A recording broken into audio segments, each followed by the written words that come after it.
MBA gentlemen, faculty, advisors, it is my honor to introduce you this morning to Dr. Dave Verhaagen. Dr. Dave Verhaagen is a psychologist primarily. He has written books and he has also produced documentaries. But most of all, he is able to connect with people in a way that is quite remarkable. I look forward to his wisdom and to his expertise, so please help me in welcoming Dr. Dave Verhaagen.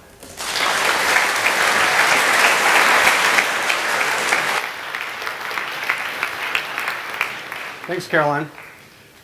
Hunter, am I on? I'm going to step back here. Hey, good morning.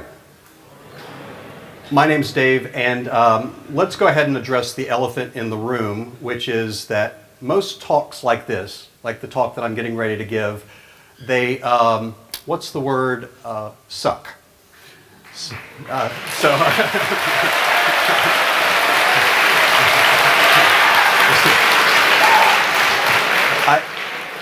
I didn't expect riotous applause, but they don't have to. Here's the thing. I've experienced talks in my life that have really had an impact on my life, that have really changed me in some way. My very first year in high school, in ninth grade, I went to an assembly the first month of school, and there was a guy there named Dan DeHaan. He was a speaker and he was a writer, and I've always had a thing for writers. I've always loved writers. And in fact, I went to a writers conference this past weekend up in New York, and there was a guy there who had written 3 of the Star Wars trilogy books, and I hung out with him like all Saturday night just talking. And truly, like if Harrison Ford were in the room and this guy were in the room, I'd want to hang out with this guy because I just love writers. So I was hanging out with this guy, and this when I was in ninth grade, I was wanting to hear from this writer.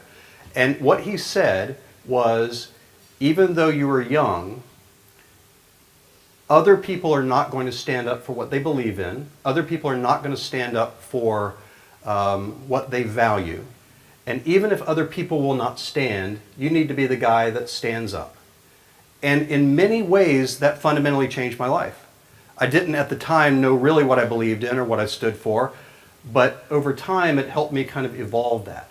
I'll give you another example. My wife was in college in mechanical engineering, and she was graduating this senior year in the top 10% of all engineering majors, mechanical, electrical, you name it. And she was female, she's in an engineering field, like the sky's the limit. And she goes and hears a guy named Leighton Ford who says, your days on this earth are numbered, do something with your life that will make a difference in the lives of other people. And in that moment, she made a decision to change careers and she went into education. Now, of course, that's a terrible decision. No, I'm kidding. But it's a great decision. A little jab at the educators. No, great decision. And it has fundamentally changed her life. So I want to talk today about something that may have an impact on your life. I'm not going to be so arrogant as to think that it will, but I at least want to give you an opportunity to hear me out, and I'm going to talk about 4 ways to become a great man. Now, in my life, I was surrounded by dads, men, who were great in kind of a traditional way. My wife that I just told you about, her dad was an Army major. Let me tell you about this dude. He has 2 Purple Hearts, 2 Bronze Stars.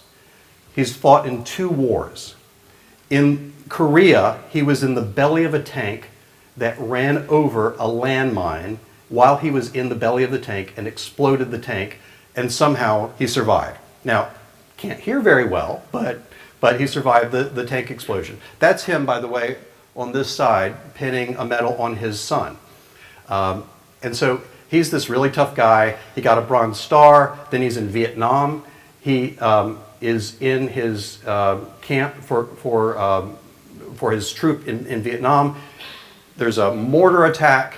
He takes shrapnel. He almost bleeds out. He stays in the hospital for 60 days. And then, after all that's done, he doesn't even go to the Purple Heart ceremony because he's already got one. So this is like a different breed of cat, right? He's like a tough dude. So after he retired, he started a Christmas tree farm up in the mountains of North Carolina. This is sort of like a retirement job, right? and he's out there, and every Thanksgiving, we're there with our family, and he's out there cutting down trees when people come up for their Christmas trees. He's out there with a chainsaw. Well, while he's doing that, I'm inside playing Xbox. Truly, I'm not exaggerating. So I'm inside playing Xbox while he's out there with the chainsaw. I'm sure he felt very cheated by getting me as a son-in-law, because I'm sure he wanted like a burly guy go out there and chainsaw stuff down and all that, but I wasn't that guy. So I'm in there playing Xbox, and I hear one day the chainsaw's going, and all of a sudden it stops abruptly, and he comes stomping up the stairs, and on his pants leg, his leg is cut from here to here. The pants leg is open, blood's gushing out everywhere, and he says, "It's the first time I cut my leg with a dang chainsaw."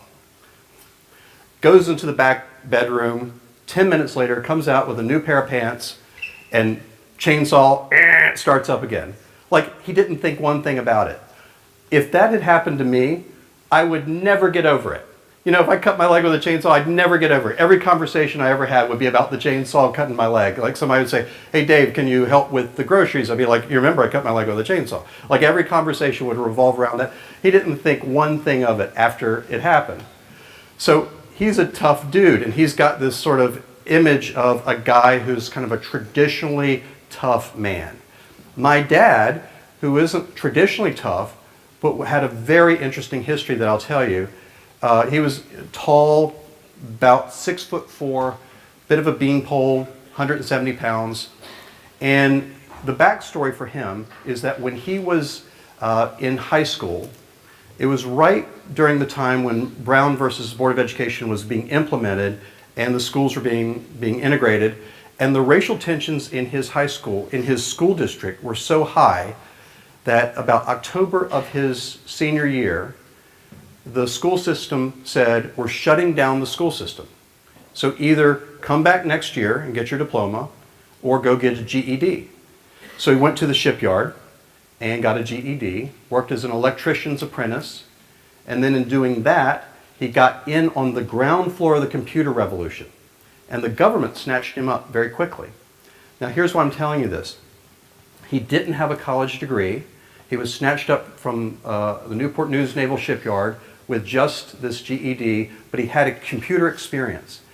And it wasn't until I was in college that I realized that my dad, Herb, was a spy. Now that sounds made up, but I figured it out in college, and I'll tell you how. I'll give you the facts and you tell me if it's true. So when you would call his office, he would answer the phone and say, "NAS, which is Naval Air Station, Verhaagen, this is a non-secure line," or "It's a secure line." He'd tell you whether the line was secure or not. He had gadgets in the 1970s and 80s that weren't commercially available for 10, 15, 20 years later. He had a digital camera 12 years before any digital camera hit the market. He had a little infrared sync that could link up to the base's mainframe computer way before anything like that was available. And then, here's the capper, in the late 60s and early 70s, he would be gone with no notice to Guantanamo Bay in Cuba, or to the Bering Strait near Russia, or to countries in Europe. It was all Cold War hotspots during that time.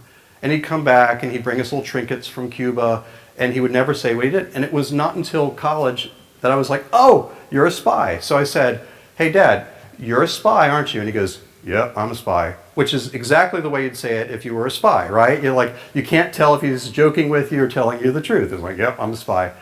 But then as he's gotten a little bit older, he slipped.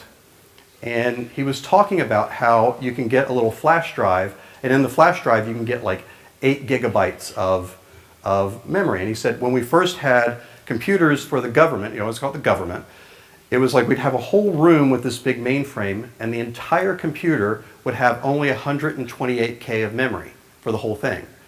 So his point was, look how far we've gone. Now this whole little thing holds 8 gigabytes of memory. Well, as he's telling that, he said, when I was working for the government, they developed a plane that could fly undetected. So talking about a stealth bomber. And he said, the pilot would sit here, and then there would be a little footstool size thing here, and then the co-pilot would sit behind him. The footstool was a hard drive that would spin. And his point in telling this was, he said sometimes they would launch the thing and the G-forces for the jet were so much that it would cause the hard drive to slosh around and that it would crash, so they'd have to bring the plane back in. And he'd say, sometimes we'd have to go out to an aircraft carrier in the middle of the night and fix that thing. So he's telling me that he's fixing a stealth bomber on an aircraft carrier in the middle of the Atlantic. I didn't realize what he was telling me. So my point with saying all that is the dads in my life have been these kind of traditional, like, combat veterans with Purple Hearts and guys who were spies during the Cold War. And even my brother's like a baseball coach and he works outdoors. I'm not anything like that. I'm a guy that like sits inside in the air conditioning. I've got two jobs. One job is I'm a psychologist, which means I sit in a chair in the air conditioning and talk to people. Another job is I'm a writer. I sit in a chair in front of a computer and write in air conditioning. Like, I'm nothing like that. So that brings me to my first point about how to be a great man. And that is, the first principle is to run your own race. I will never be like my father-in-law. I'm not a tough guy who's going to cut my leg open with a chainsaw and then keep going. I'm not like my dad, who's going to be a spy during the Cold War. Not even like my brother, who's a baseball coach and a guy who's sort of used to being outdoors and rough and tumble and all that. So you have to kind of think about how to run your own race. In high school and middle school, it's notorious for putting you in a situation where you are in competition with each other, whether you mean to be or not, where you're always comparing yourself, and you find other people in your grade or above you that are better at fill in the blank, better at this academic subject, better in sports, better in whatever that would be. And it can be very discouraging if you're going into your high school career feeling like you don't measure up, feeling like you're not going to be as good an athlete, as good a student, as good a fill-in-the-blank debater. It doesn't matter what it is. And so you need to run your own race. Here's a very fascinating fact. This is true. The Gallup organization did a study for 50 years, 50 years, with 2 million subjects. And they studied people's strengths and how they use them. And here's what they found. If your strengths are there and your weaknesses are there, in most settings, what we say is if your strength is here and your weakness is here, work on your weakness to get it up to here. So if you're a great writer but not good in math, work on your math so that you can get it up to here. In other words, the message is be well-rounded. But what the Gallup organization found and other research has found is that the best people are not well-rounded, they are sharp, meaning they're really good at the thing they're good at. They're really good at their strengths. Here's what they found. When people would focus on their strengths, they would grow that much. When they would focus on their weakness, they would grow that much. I'm going to confess something to you. I have 3 college degrees. I've never taken a calculus class, ever. I don't know how I got through it, but I managed to dodge high school without calculus. College, I had to take statistics. I'm not good in math. My wife, great in math, me, terrible. And so I never got great at math. I just got through it. But I'm a good writer, I'm a good communicator, I'm good at my job. And the people that focus on what they're great at, or could be great at, tend to grow way more in that area. So the point is not to have areas that are glaring weaknesses, but to have areas where you're particularly strong. In that writers' conference I just went to, there's a novelist, his name's Stephen James, and he said in stories, you don't want well-rounded characters because well-rounded characters are boring. Think about that. Any book that you've read, if the guy is perfect at everything, he's great at everything he does, that's not a good character. And in real life, it's similar. It's like if you're great at everything, in some ways, awesome, good for you, but in other ways, incredibly boring, right? Be great at the thing you're great at. If it is a particular sport, if it's a particular subject area, if it's a particular skill, focus on that and become great at that thing. Here's the second principle. Find your Samwise. I'm a big Lord of the Rings fan. I'm a big movie fan in general. I still think the best movie I've ever seen is the trilogy of the Lord of the Rings. Now the special effects look a little dated. They look a little old. But man, at the time it was just mind-blowing. And the content of that story is still very resonant. in terms of the conflict between good and evil, between aspects of friendship. And do you remember the character Samwise Gamgee? Those of you who read it. So what was Samwise in the original story? He's a gardener. He's in a servant class. And yet, he's the hero, essentially, of the story. Frodo befriends this guy who, from a class standpoint, was not someone that had a lot to offer him, and yet was the guy that essentially rescued him, who carried him. And so here in high school, 8th grade, 12th grade, there's a tendency in any school to really want to be with people that are valued in high school. And what I mean is kids that are popular, kids that are doing fun, wild stuff. And that's awesome in some ways, but what you need to evaluate is, are any of those people going to be your Samwise? Are any of those people going to be the people that will stick with you through thick and thin? Let me give you an example of this. I have a client that since he's graduated from college for the past 5 or 6 years, every year he has about 7 or 8 guys that are friends of his that get together twice a year still. They have times twice a year where they all get together. And last year, they were out for St. Patrick's Day in Columbia, South Carolina. And they were out having fun, and suddenly this guy comes running out of a bar with a gun. People yell gun, and the guy literally shoots into the crowd. And my friend's friend, one of the guys that was part of their group, threw himself onto a couple of the other friends. He literally threw himself onto a couple of his friends during gunfire. And my friend said, if you ever want to know if you've got a friend that's there for you, that's it. He knew in that moment, it's like, this is a guy who would literally take a bullet for me. That's kind of the idea that I'm saying is, a lot of what's valued in high school doesn't play well later on. Let me show you. Here's an actor, I won't name, but when he was younger back in the day, cool, good looking, very popular. And as he got older, lots of problems with his relationships, with his marriages, with drugs, you name it, kind of not so cool. And what the research says is that that's not uncommon, that sometimes the people that are so awesome and cool in high school, that doesn't play so well later in life. They're people that often don't have good relationships. They're people that don't have good track records with making decisions. And in particular, they're often not people that are loyal to other people. So my encouragement to you guys is, forget trying to strive after people that you have to push really hard to get into that group.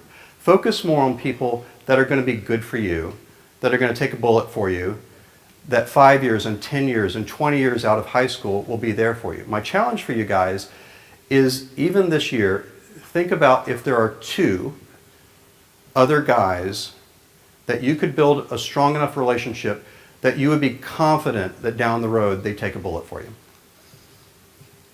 Third principle, don't be a turd.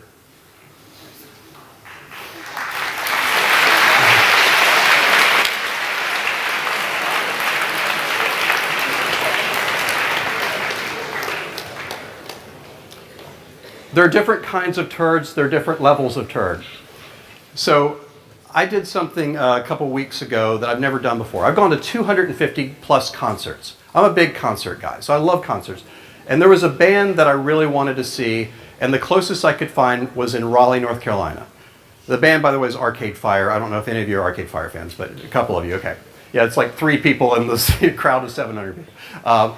So they were playing in Raleigh in this amphitheater, and of course, I took 2 days off of work. I fly into Raleigh. I'm there. And beside me is this guy who's just, let's say he's had a beer or 12. And he's drinking and talking to these girls beside him, just just flapping away, just talking. And the girls clearly did not want this guy to talk to him. So they were like, hey, I'll be back. I'll go get a t-shirt. And they came back, and then they're kind of standing, and the guy's like, just going, like, I'm like, oh, what a turd. He was talking so loud that even during a concert, he was annoying me, right? It's like a loud concert, and I can still hear the guy. So that's a minor turd. By the way, when I flew back home, in the airport, there was another guy, an older guy, who was talking so loud that everybody in the waiting area could hear him and was looking up at this guy. It just like made you want to put your head through a plate glass window. You know, and it was just so irritating, you couldn't stand it. Those are minor turds.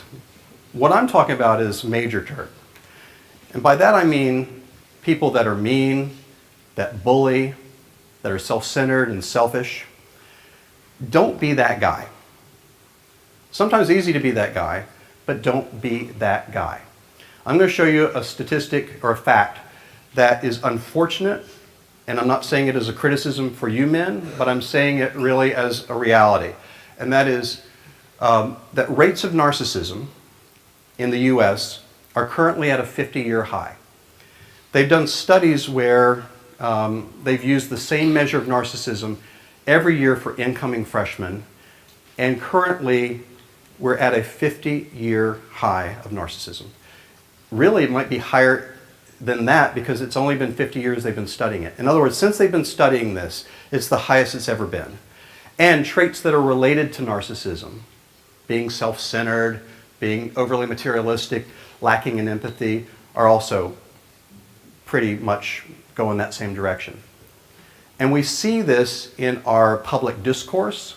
We see this in our politics. We see this in our social media.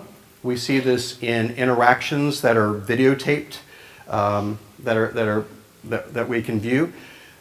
People are increasingly self-centered and selfish and mean and bullying, and don't be that guy. Simple as I can say it. I'm going to give you a quote from Chris Pratt. You know Chris Pratt's the guy, Guardians of the Galaxy, Jurassic World, all that, good guy. He accepted an award, and I love this quote. He said, "If you're strong, be a protector. If you're smart, be a humble influencer. Strength and intelligence can be weapons. Do not wield them against the weak." Think about that. Whether you're smart, you're strong, you have some kind of status. I think of the 3 S's. Maybe you're a physically strong person. You've got size and strength. If you do not use that against other people. Maybe you have smarts. You have intellect, and you can cut someone down, or you can figure out how to get someone at their weak spot, or you can hit them when they're vulnerable. Don't be that guy.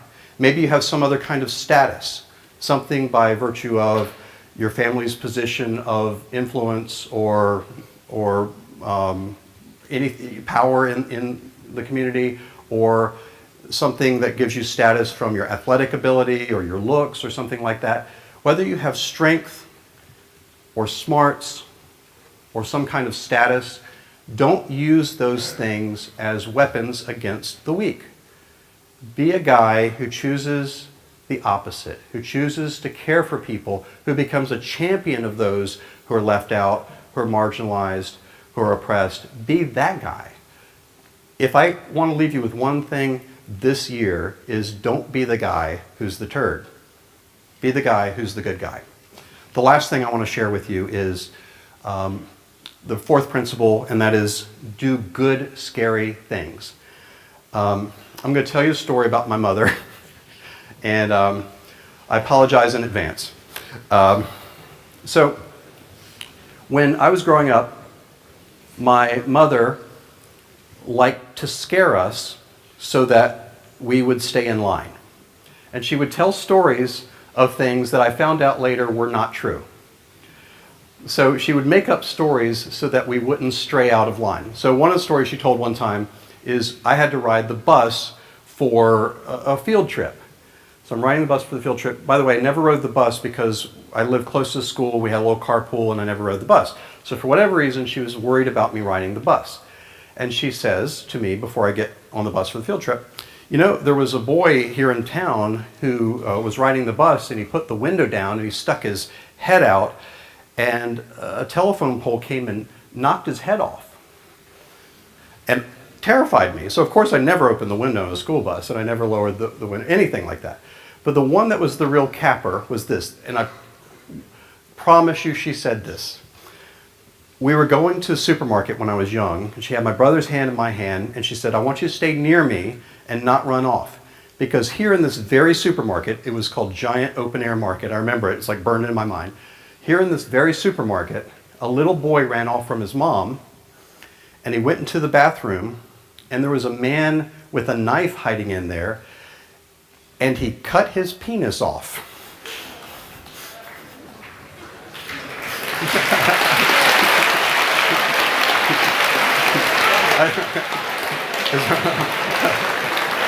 Now, let me just say, I apologize, but I apologize. Let me just say, she really did say that.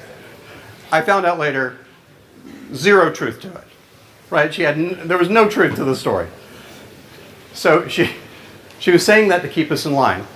And parents have been doing this forever because they're scared for their kids. When I was growing up in the 70s, there was this belief that if you trick-or-treated and you got an apple, somebody put a razor blade in it. Do you know how many times that had actually happened in the 70s, 80s, 90s? You know how many times? There's an exact number, 0. Never happened once. By the way, it happened, I think, 3 years ago for the first time, somebody caught that, but never happened before. But there was this widespread rumor, and that's what parents and adults often do, is that they are scared for their kids and they want to keep them kind of safe and keep them in line, so they say things to them. So there's this perception that the world is very scary, and even more so now than ever before. I'm going to show you an overview of the time since the oldest of you have been born to now, and give you a sense of why people think the world's so scary. And then I want to hit you with a punchline. So you remember 9/11, of course, and then the following year there was the war in Afghanistan. This is all when you guys were itty-bitties. Some of you weren't even born. Then, following that, was the war in Iraq. So the sense in the world was that there was lots of terrorism, that the world was scarier than ever before, that there was more danger, that we were at war. Now, let's go forward a little bit. In 2004, a few years later, there was one of the largest natural disasters in terms of cost to human life in history. There was a typhoon in Thailand that killed 250,000 people. Think of that, 250,000 people killed. The following year, after that, there was Hurricane Katrina. A hurricane wiped out a major US city. And there was a sense that there was nothing we could do about it. We didn't know how to help, we didn't know how to intervene, there's nothing we could do. Then a few years later, there was the mortgage crisis, where the financial markets just collapsed, and it was a very dark time where there was a question of, are we going to make it financially? Are we going to go into this second Great Depression? Then, following that, there was something called the Deepwater Horizon oil rig that exploded, and oil, millions and millions of gallons of oil are going into the Gulf. And here's the thing about it. There's a sense that nobody knew what to do. And for weeks and months, no one knew what to do or how to stop it. Then, following that, there was a school shooting of elementary age school kids. 20 or so school kids were murdered in their elementary school. We'd had school shootings for years. In fact, we'd had an average of one school shooting a year for 30 years. This was a high water mark, a very dark day. Then, 2014, Ferguson, Missouri explodes with some underlying racial tensions coming to the surface, and the Black Lives Matter movement starts. Then, 2015, international terrorism strikes again. 2016, a string of terrorist attacks. And then, last year, 2017, Puerto Rico and another major US city underwater, devastated, a sense that we don't know what to do about it. Now, think about this. All that stuff, those are the major stories in your lifetime. Think about how that information gets to you and your parents now. It's different than before. Before, you'd have to turn on the evening news for 30 minutes. You'd have to wait for the newspaper the next day. Now you have internet, 24-hour online cable news. Information's bombarding you. And so it gives the sensation that the world is increasingly dangerous, increasingly bad, and increasingly scary. Is it true? The answer is no, it is not true. Let me give you a couple of facts.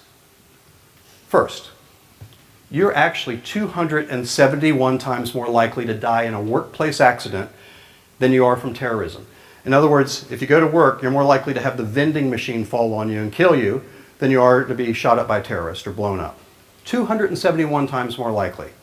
We have this idea that bullying in schools is getting way worse, but the research on it says that it's about a third of what it was 20 years ago. Did you know that the murder rate has dropped in half over the past 20 years? Did you know since 1994, the violence rate among youth, teenagers, has dropped steadily and is at one of the lowest points it's ever been? Did you know that violent crime is at the rate that it was in 1963? So there's this perception that the world is a very scary place and that you're in grave danger, and what that does is it spins your parents up and those around you to want to protect you and guard you and keep you safe. And consequently, it makes it harder for you guys to take good risks and to step out and to be people that do something that is scary in a good way. I don't mean scary in a bad way, I mean scary in a good way. Let me show you, just so you can see the crime rate.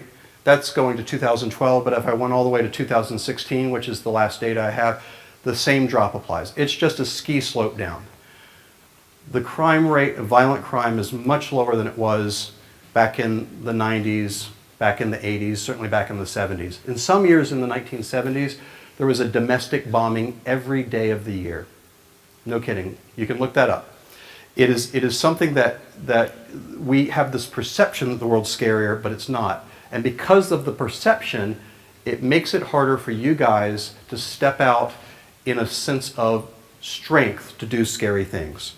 Now, there are dumb ways to do scary things, and I don't need to list all those things out, but you know what those kinds of things are. I mean, riding around with somebody who's under the influence, jumping off something that you might splatter on the ground, doing crazy drugs and doing dumb stuff, all that kind of stuff. Those are dumb, scary things. But the good, scary things are things like going out for a team that you might not make, trying out for a play that you might not make, volunteering in a place that makes you feel uncomfortable, going to another country to do a missions or service project in a way that makes you feel uneasy. In the same way that lifting weights builds muscle, doing scary things builds emotional muscle. And you will not grow as much as you could as a man if you don't do something scary. So I'm going to challenge you this year to do something that is good and scary. Try out for something that's hard for you. Push yourself into an area that's difficult for you. Persist with something that you want to quit on. Take a risk. Take a big risk, in fact. I'm going to end with this story. When I was a kid, the third day from the end of my third grade year, 3 days left of third grade, I was hanging out with my aunt. My brother and I were. This is in 1973. And she was kind of the cool aunt. She was like 10 or 12 years younger than my dad. And she had a Volkswagen. And she had her own apartment and cats and stuff like that. Which I don't like cats, by the way, but she had. So she's just kind of the cool aunt. And she's about 21 years old, and we're, 10 or so. We're out with her, and she throws us in the Volkswagen. And I don't know if you know this, but the Volkswagen Beetle, back in the day, had no front engine. The engine was in the back, like a little lawnmower engine. And so the front was just like an empty space. And we're driving around, and my brother's in the back seat, and in the day, you didn't buckle yourself up. You just were roaming around the car, and that's just a different time. And my brother was taking an ice scraper and hitting the back of her seat with it. Bam, bam, bam, bam, bam, bam, like that. And she said, "Brian, get up in the seat, Brian." And she turns like this to scoop him up, and as she turns, plows right into a telephone pole. And I'm completely knocked out, and the side of my passenger seat is caved in, and there's a telephone pole sitting where the dashboard is. And I wake up and somebody's pulling me under my armpits across the driver's seat, and I look up and there is blood all over the place and teeth. And I remember thinking, those are my teeth. That's mine. But I couldn't feel it because the injury was so bad that I was just numb. And they lay me down on the ground, and people come running up and look at my face and scream. Now, you know you're in bad shape when people look at your face and scream and cry. But they did. And so people are like running up to me, yelling, and oh my gosh. So what that did for me is it began a process of 3 reconstructive surgeries, the whole summer of being indoors, looking outside when other people were playing, having lots of pain associated with this. That day, of course, changed my life, but the day that really changed my life was the first day of 4th grade. And I remember it very plainly because at the time, my injuries were, my jaw had been shattered, I was cut from here all the way up, so my face was split, and I had stitching here, here, and here. And the stitching was out, but the scars were still pretty prominent, and my face was still sort of misshapen and swollen. And I remember very plainly that day, before I went to school, thinking, this is the moment where I either wilt and drop into the background, or I just go in there with confidence and try to be myself. And I went in there with confidence, and I will tell you, that experience, as hard as it was, fundamentally changed my life. It fundamentally made me a more confident man because I was willing to do something that was scary and hard, and I didn't know what the outcome would be. Now, I'm not recommending busting your face up, but I am recommending thinking about how you can do something this year that would be very scary, even terrifying, but is a good risk for you and will cause you to grow and stretch as a man. So, you guys live in one of the best cities in the US, and you go to one of the best schools in the United States. And I'm not saying that as flattery. I speak all over the country at different schools. This is one of the best schools in the US. And you have rare opportunity here to do something really great. You have rare opportunity here to become a great man. And so my challenge for you guys is that you become a great person. Here's how I encourage you to become a great man. Number 1, run your own race. Don't compare yourself to other people. You don't have to be the best at everything. Just be you and do you well. The second, find your Samwise. Forget about the people that are wanting to be above you, exclude you, that you have to push yourself into. Focus on the people that are going to be loyal to you, good to you, will take a bullet for you. Number 3, don't be a turd. Self-explanatory. And number 4, do good, scary things. If you do those things this year, not only will it be a great year, but you have the potential to become a great man. Thanks, you guys.